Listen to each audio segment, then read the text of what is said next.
This week on Just Solutions. The non-profit Zinn Education Project has released a new report that shows that the teaching of Reconstruction in schools is inadequate or non-existent in 90% of states. It's one of the most significant times in the country's history, and it offered incredible possibilities for economic equity and progress for multiracial democracy. But those promises were crushed by white supremacists. Our guest today is Jesse Hagopian, a high school teacher and co-editor of the books Black Lives Matter at School and Uprising for Educational Justice and Teaching for Black Lives. He says ignorance about Reconstruction upholds white supremacy. From Free Speech TV, Just Solutions.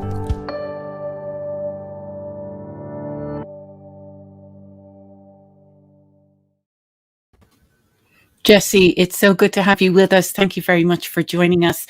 Well, we're going to talk about the direct connection between what's happening now with voting suppression, what happened on January 6th, the ongoing issue of police violence against Black communities, and its connection to Reconstruction or the overthrowing of the Reconstruction era. But first of all, to just set the scene and ask why the Zinn the Zinn Education Project wanted to even look at this issue. I mean, this is an incredible period that approximately 12 years right after the Civil War, as we heard, offered incredible opportunities for economic equity, racial equity, and that was all really overthrown by white supremacy. Why was this something, the lack of teaching of Reconstruction? Why did the Zinn Education Project want to look at that in the first place? Well, thanks so much for having me on your program to talk about Reconstruction, because so often it's ignored in the mainstream media and it's rarely investigated in so much of our students' education. You know, Reconstruction was an era of unprecedented change. It was a time when Black people organized to fulfill the promise of freedom that seemed within grasp at the end of the Civil War. And the accomplishments of formerly enslaved people can fill volumes, but they rarely get more than a cursory mention in most K-12 standards and in corporate textbooks.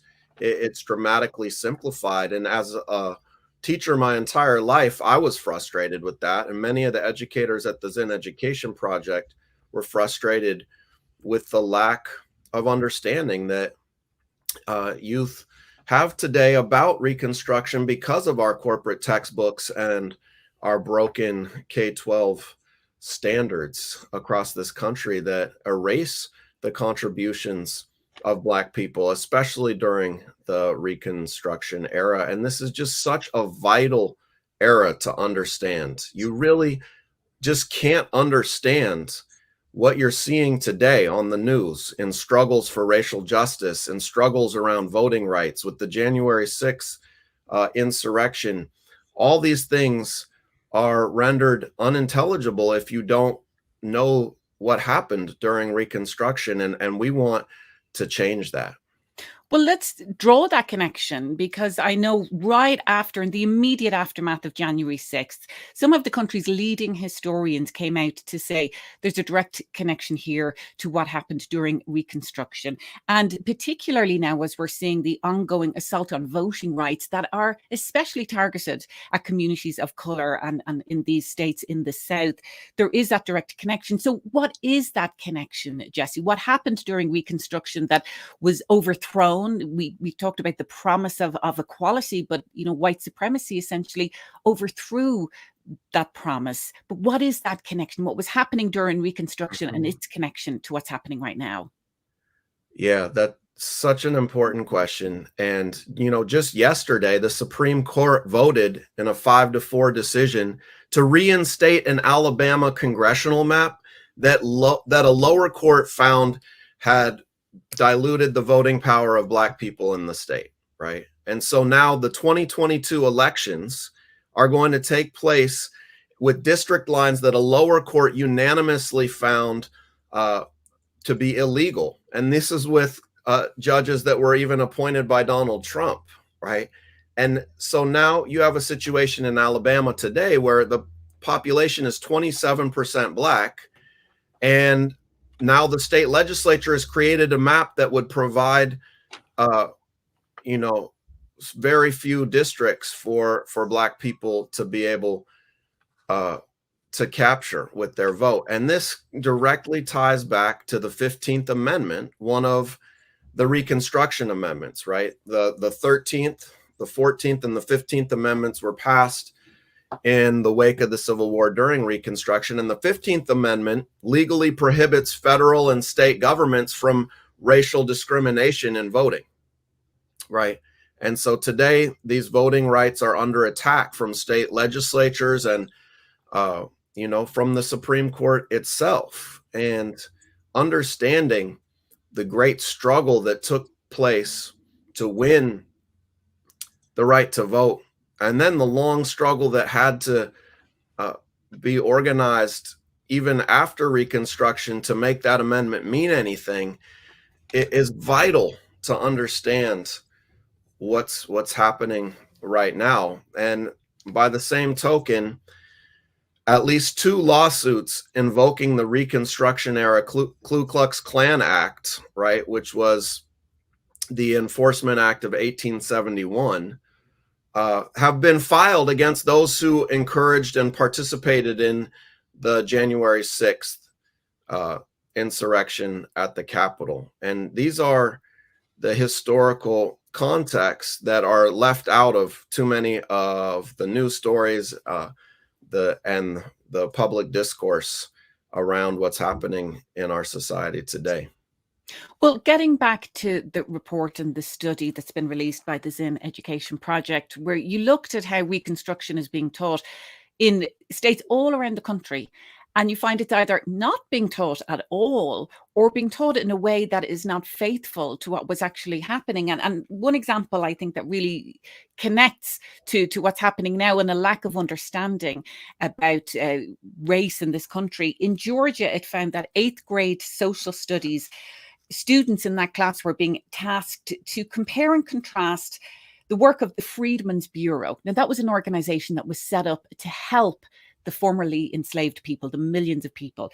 Those students were asked to compare and contrast the work of that organization with the work of the Ku Klux Klan, as if there's some level of equivalency or moral equivalency between the two. So talk about how, if it's either being taught at all, how it's being taught in a way that is completely out of context and actually just not faithful to the reality, to the true history of the Reconstruction era.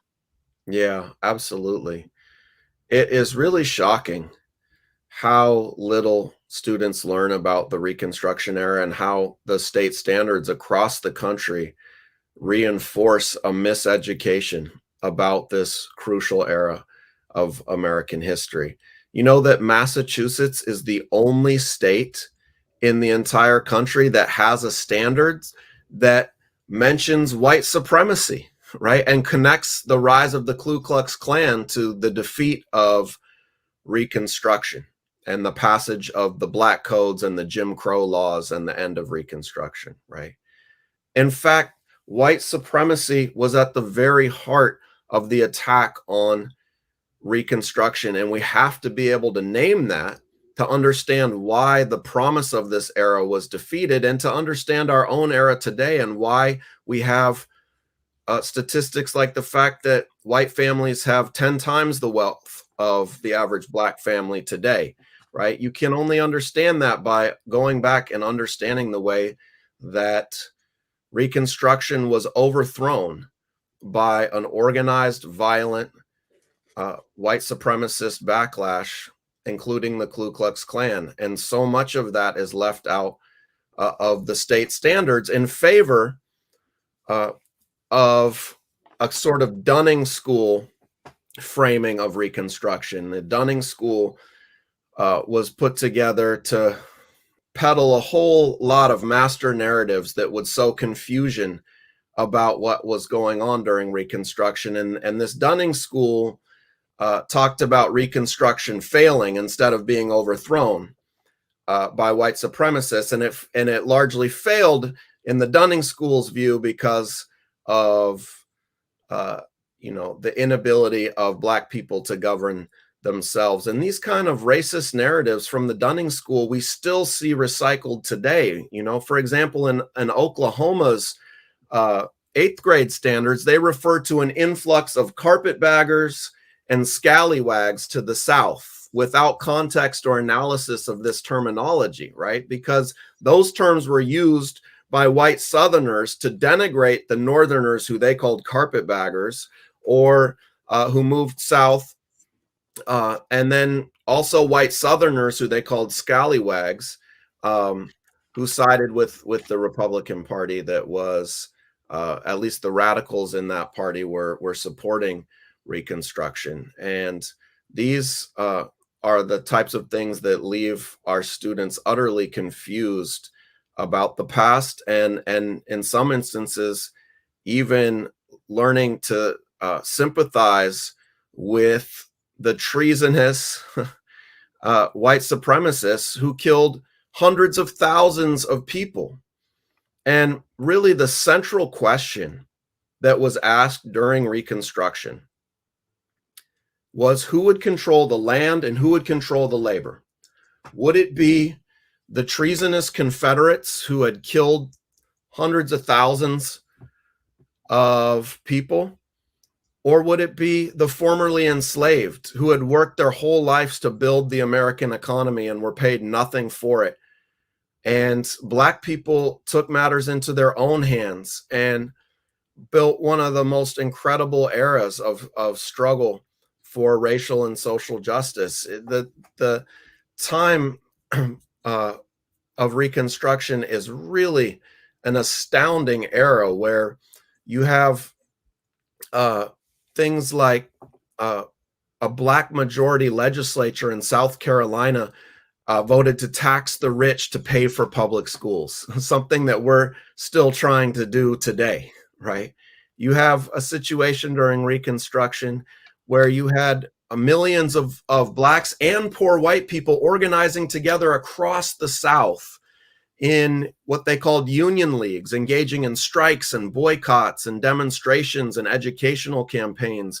And this was just an incredible era where so much of freedom's promise seemed possible. I mean, just talking about everything that was going on right then, and to imagine the society that we could be living in now, and not just in terms of racial equity, but economic equality too. You mentioned there that poor whites were working with the formerly enslaved Blacks to work around economic equality. And, you know, W.E. Du Bois writes in his seminal work, The Souls of Black Folk, this was a missed moment. And when you hear, you know, what happened, you absolutely understand that. You know, the fact that you as an educator are seeing that this isn't being taught in schools, but not only is the history not being taught, but a false narrative is also being put forward if Reconstruction is being taught. And that basically suppresses discussion about Black progress. And I'd like you to talk a little bit about the impact, not just on Black students, because I know you done a huge amount of work, not just with the Zinn Education Project, but with Black Lives Matter in schools, around the impact of these narratives on Black students. When this theme of Black progress is essentially eliminated from what they're learning, what is the impact then on those students? Yeah, the impact is devastating on America's youth, who don't understand the incredible era that Reconstruction was and how it reveals so much about Black humanity and struggles for racial justice. I mean, the textbooks in this country only talk about why Reconstruction failed. They don't talk about how it was overthrown by white supremacists. And then they often only focus on the failure of Reconstruction, right? And instead of seeing the immense progress that Black people made during that time. So there's a chapter on Reconstruction in the textbook History Alive, in the United States, that you know, the only time the textbook explicitly discusses the monumental accomplishments of Black Americans in this time is in one paragraph.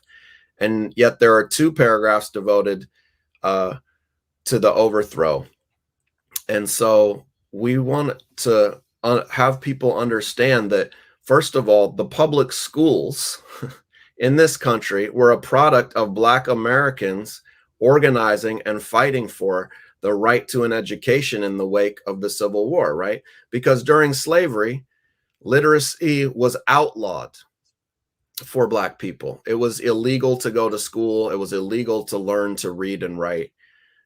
In fact, Black people were punished by having a finger cut off, or worse, even killed in some instances for being literate.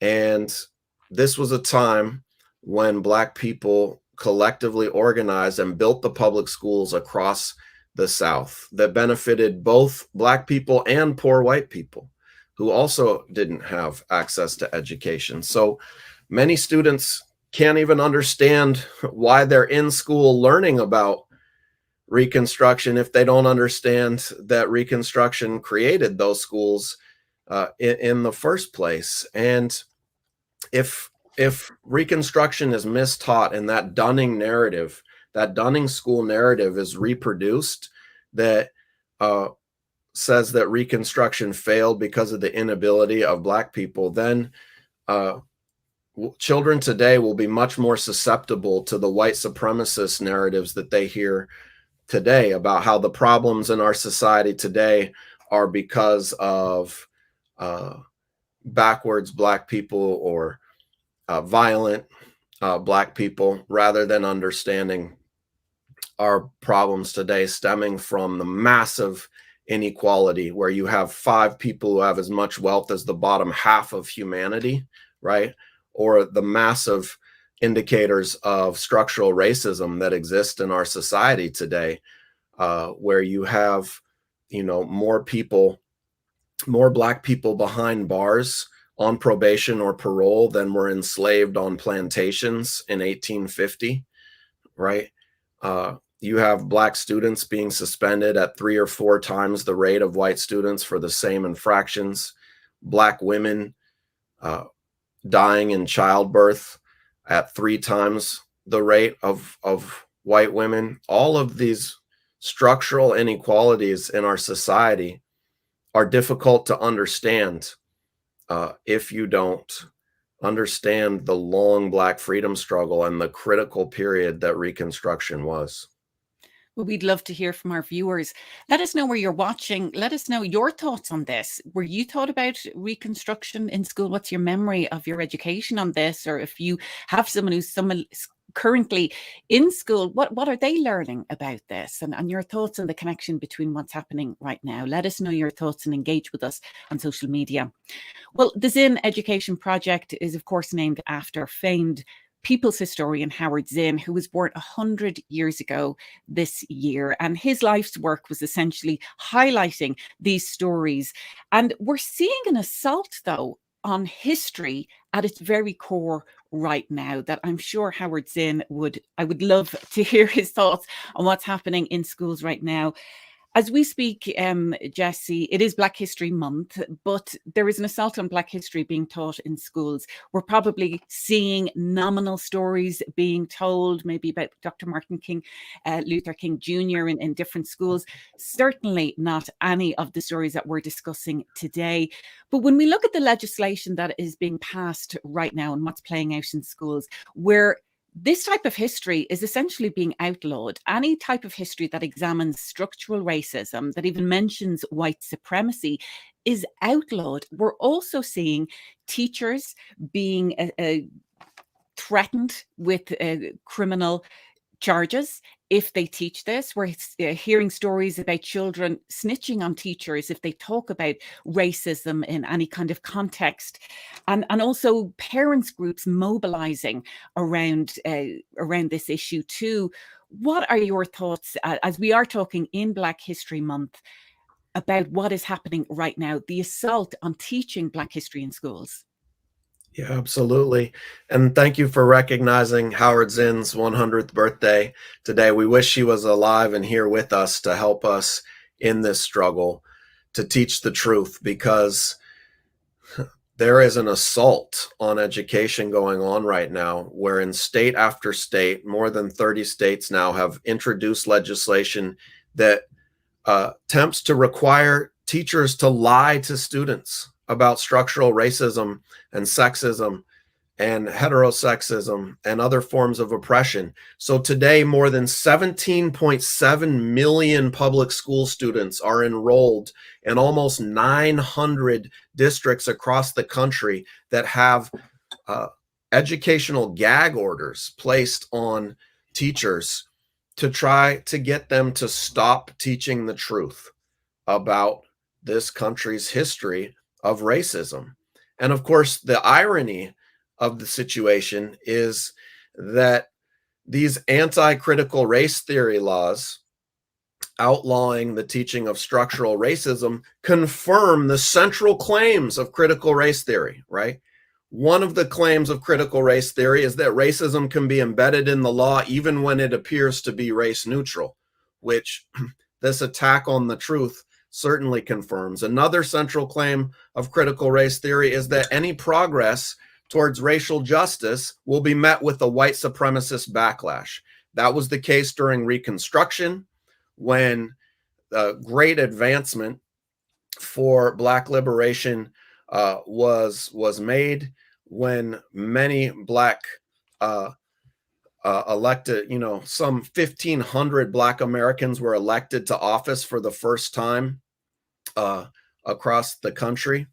And then you had the white supremacist backlash of the Ku Klux Klan.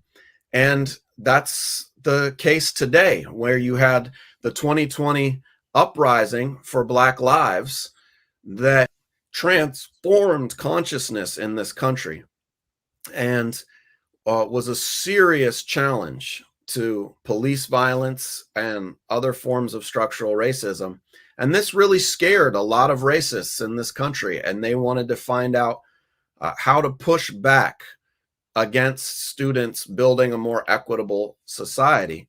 And that backlash now has come in the form of anti-critical race theory laws across the country. They also are passing laws against transgender athletes in high school sports as another way to build wedge issues to help them get reelected.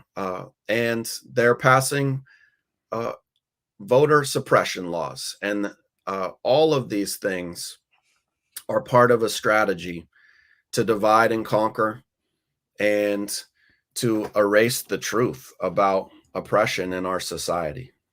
Just to touch back on the huge progress that was made in education during the Reconstruction era, there was a huge effort to build integrated schools in that period as well. And when we look at what's happening in schools right now, with many schools are essentially segregated because of what's happening with housing, but also really what's happening with education as well.